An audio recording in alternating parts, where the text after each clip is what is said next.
I had been living in Prague for about a year. I taught third grade at a bilingual school during the day and worked door security for a tourist bar at night.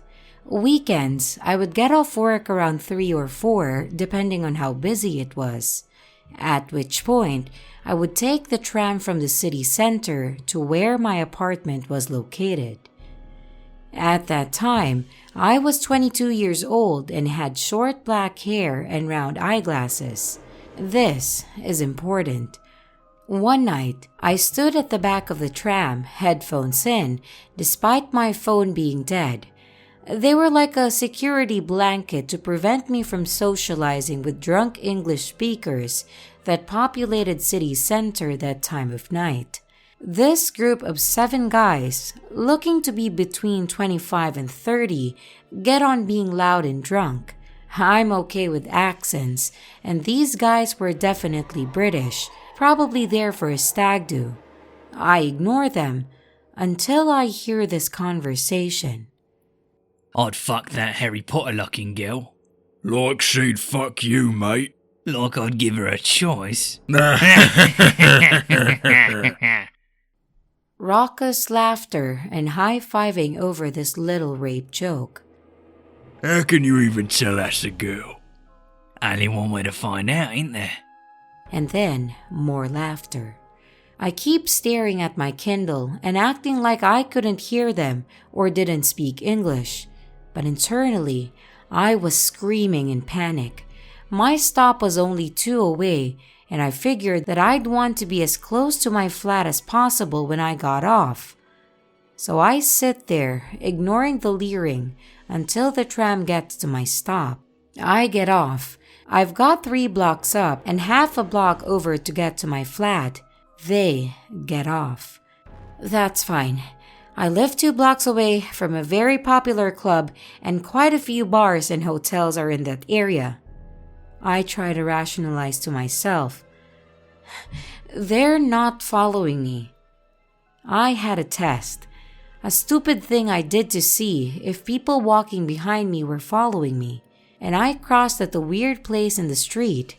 And they crossed. I pick up my pace to be walking fast but not running. Their pace picks up and laughter emanates from the group behind me. I refuse to look back. I make the 3 blocks with them steadily closing the gap to me. I turn left and bolt, running as fast as I can, keychain with rock in my palm and building key between my thumb and pointer knuckle. I slam the door, and even though it locks automatically and doesn't have a turntable handle, I throw the deadbolt and continue running to my flat, where I also turn the deadbolt. I get to my room, which faces the street, and I curl up in a corner shaking, as through my open window I can hear, Hey, where'd that bitch go? Along with other things that I'm not going to post. After about 15 minutes, I heard them go away. So yeah, you group of British boys, I won't even call you men. Let's not meet.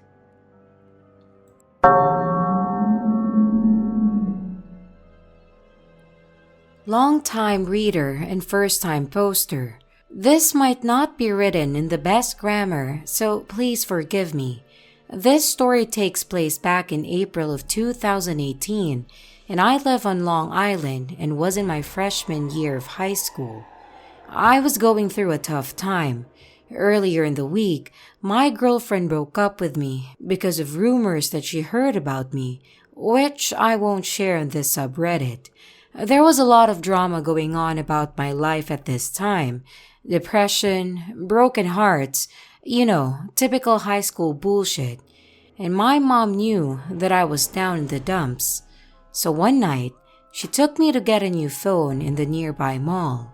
I had an iPhone 5 at that time, going to an iPhone 8, so I needed a new one. We were gone for about an hour, and we returned home with my dog greeting us. Let me tell you something about my dog. He's a short, stocky golden retriever who's never violent or vicious in any way. This is important for later. My dad was still at work, so it was my duty to take out the trash. I went through the front door with my dog resting on the porch, and I went to the side of my house to throw out the trash.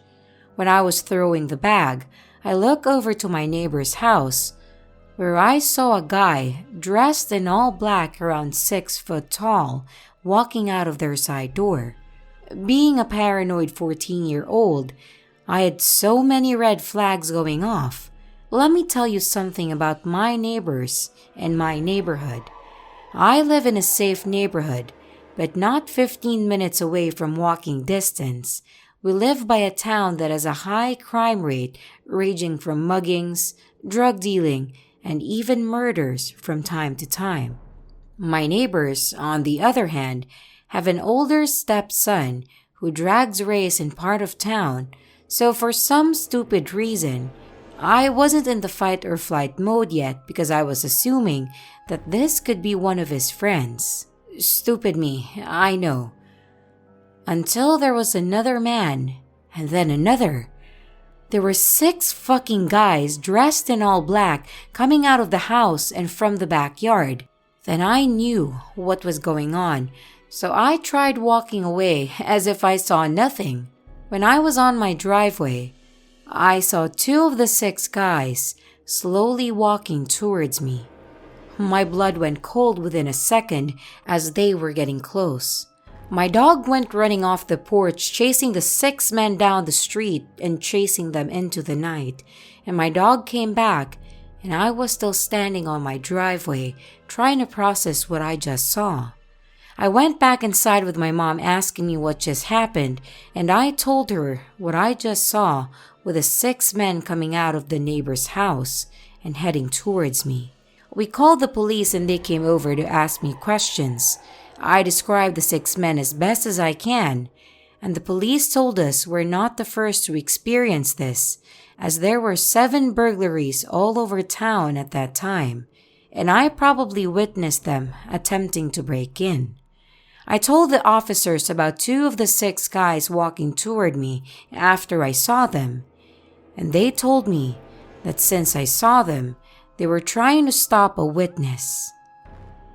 That was basically a friendly way of them saying that the burglars were going to kill me since I saw what they were doing. As typical as this could get, the best they could do was a police report, and I was always afraid of break-ins, but I never thought that I would experience one. To this day, I'm still surprised at how my harmless golden retriever saved my life that night and showed me that no matter where you are in this world, this shit could happen anywhere.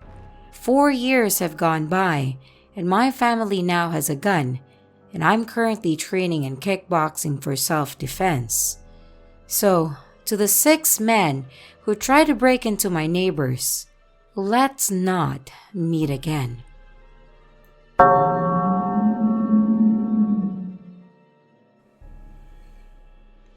This happened a long time ago, and I'm guessing back in 2006, and I can't even have been older than 4 years old at that time, yet I vividly remember the fear that I felt during this encounter. It was an early summer morning and the sun was up, but few people were out. In fact, the streets were practically dead in that morning. My mom decided to take my sister, only 1 year old, seated in a stroller, and I to throw away some garbage at the garbage station.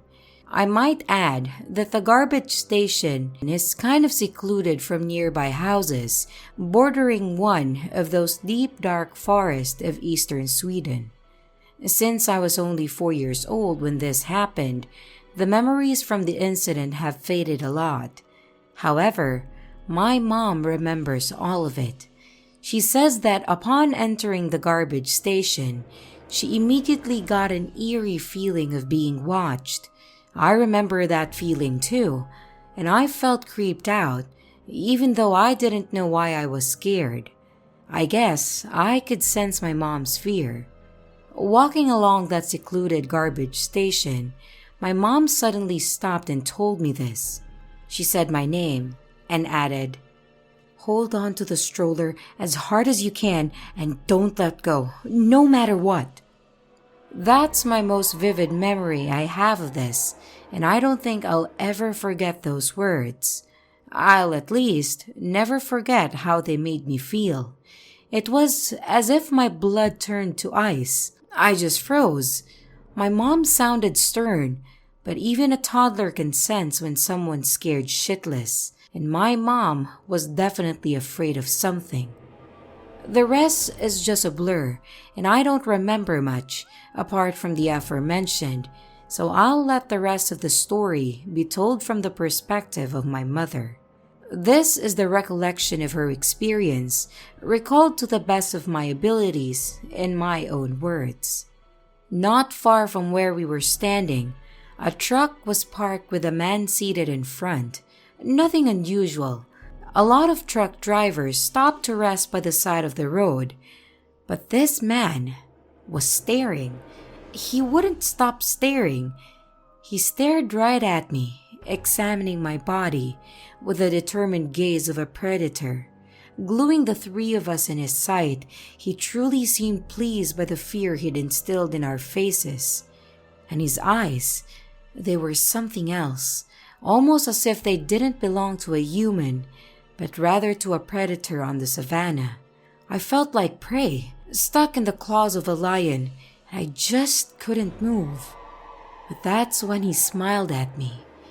I remember that dead smile, those cold, calculating eyes, and the way he licked his lips, almost as if to say, I could kill you if I wanted to. I believe this was the point in time into this strange encounter when my mom told me to hold on to the stroller and to hold on tightly and not let go. My mom is a small woman, 160 centimeters, weighing only about 45 kilograms, about 5 foot and 100 pounds, and she could easily have been overpowered by that overweight man in the truck. My mom later admitted that she was afraid that he'd jump out of the truck and knock her out, possibly assaulting her, or even kidnapping me or my 1-year-old sister. We bolted out of there. We didn't throw away much garbage that morning, and we just turned around and walked home as fast as mom can do with a stroller and a 4-year-old toddler by her side. We've never talked about what happened that day, up until very recently. The incident has always lingered somewhere in the back of my mind as that weird thing that happened when I was a child, and every time I walk past that garbage station, I get a weird feeling in the pit of my stomach. As previously mentioned, this happened around 2006. Fast forward to 2008, the face of a 10-year-old little girl called Engla was printed across the front page of every newspaper in sight. She had been abducted, sexually assaulted, and murdered, and the perpetrator was an overweight truck driver named Anders Eklund, now known as one of Sweden's most infamous killers. Anders Eklund was charged with the murder of Engla, alongside the rape and murder of a woman named Pernelia. He is also suspected of abducting another little girl, who's still missing, making him a pedophile, a serial rapist, and a serial killer. My mom says that when he saw Eklund's picture in the paper, especially when she saw those cold, familiar eyes, she knew he was the creepy man from the garbage station that early morning all those years ago. Thinking how my mom or my sister or me or all of us could have been his victims, that sends chills up my spine. Anders, even though you're behind bars, let's not ever meet again.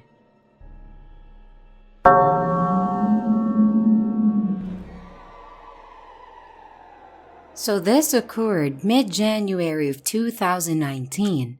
It was around 10 p.m., and my dad and I were taking the dog for a walk around the block. As we were crossing the road, a girl in her late teens or early 20s came running towards us, screaming about how he was beating her up, and she led us into a small nearby terrace.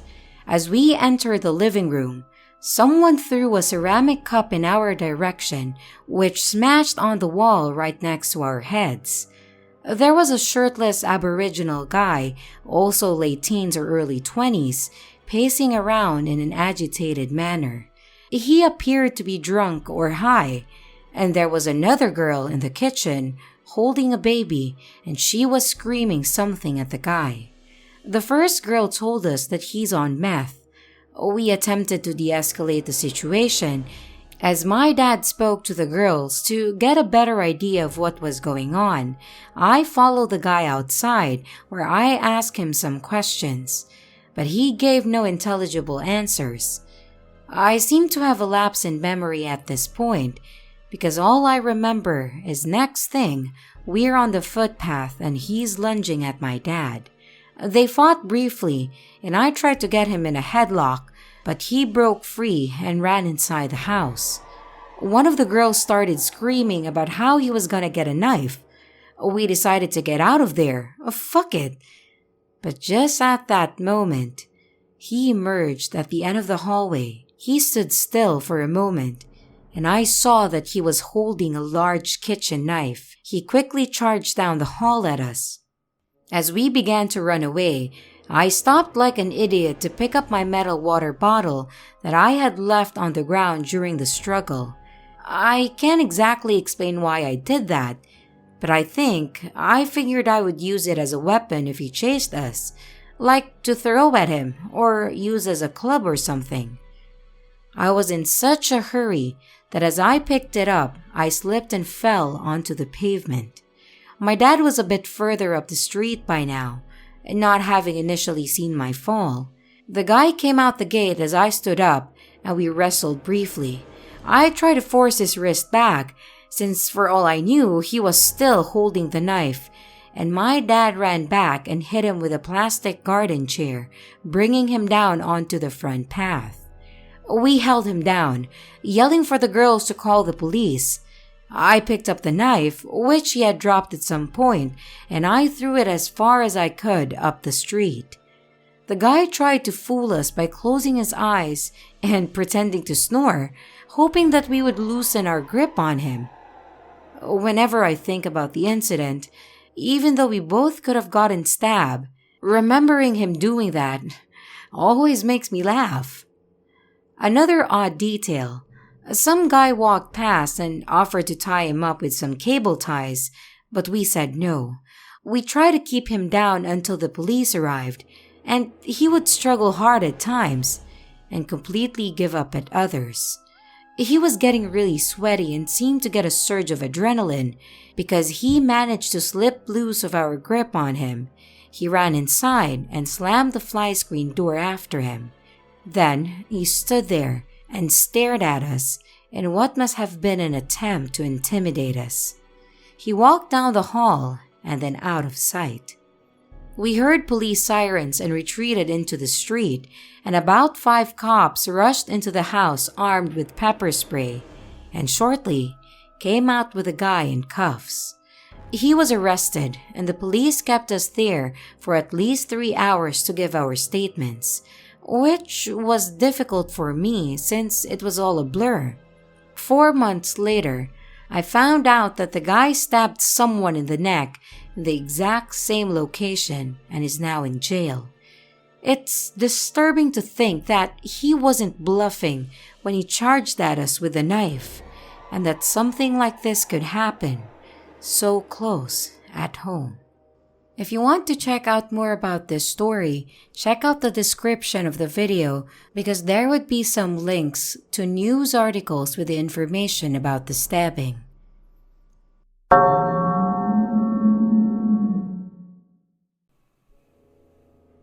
This happened during the summer of 2015, and I had just graduated high school, and I still lived in my hometown.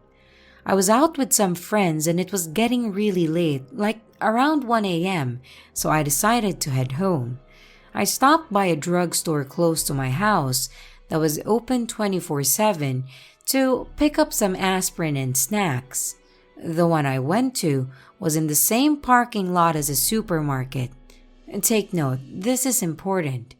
I parked my car close to the store and it was empty there, where no more than 2 other cars are in this giant parking lot, and I was nowhere near them. I head in and grab what I came to get quickly because I had this overwhelming feeling of dread the whole time. I felt like someone was watching me, but I couldn't see anyone else there besides me and the cashier.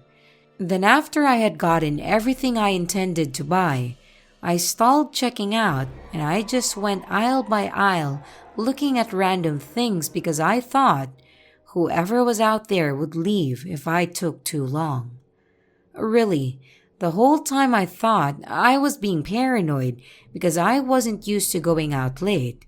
You know, strict parents growing up. After 20 minutes of that, I pay and leave the store, and I get to the door and literally bolt to my car, pepper spray in hand, and lock myself in. I turned my head to check the back seat, and right before I could breathe a sigh of relief because no one was there, someone tapped on my window. I looked around before I left the store near the entrance, and no one was around my car.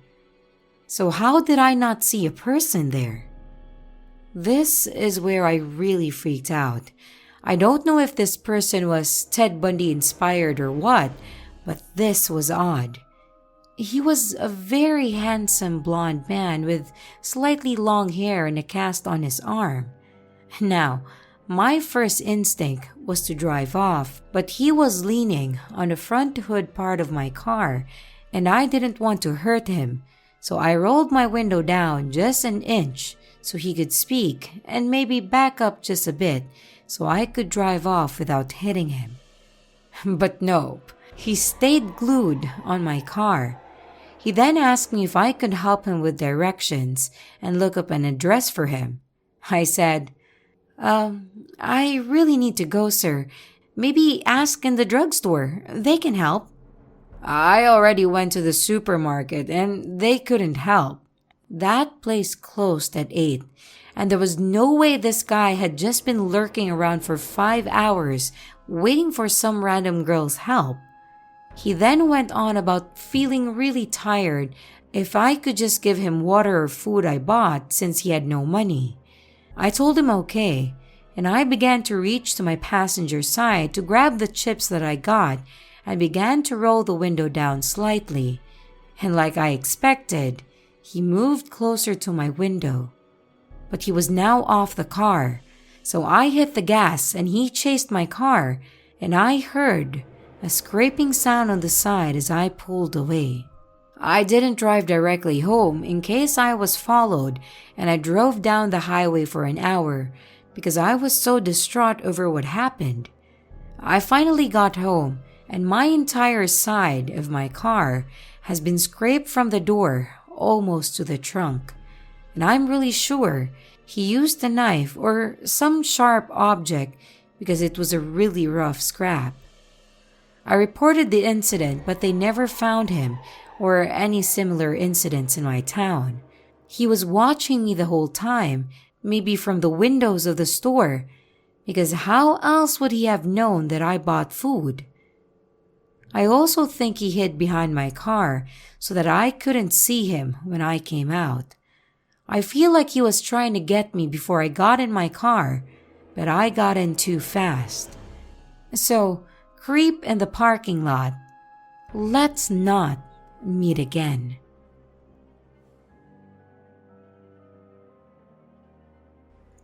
Hello everyone, it's your creepy sister here. Thank you so much for watching the video. I really appreciate each and every one of you. I would also like to thank my following patrons: Fire05, Gabriel, Maskino, Ralph, Lori, and Jake. Thank you very, very much. I really appreciate it. If you want to support the channel further, you can be a patron too. But remember, it's appreciated, but never a requirement. I would also like to announce that we have merch now. The link is in the description of the video. along with all my other social media links, like my Discord server, Twitter, Instagram, and others. You can connect with me and send your stories there. And don't forget to like and subscribe if you haven't yet, and comments are highly appreciated. And remember, your fear feeds me.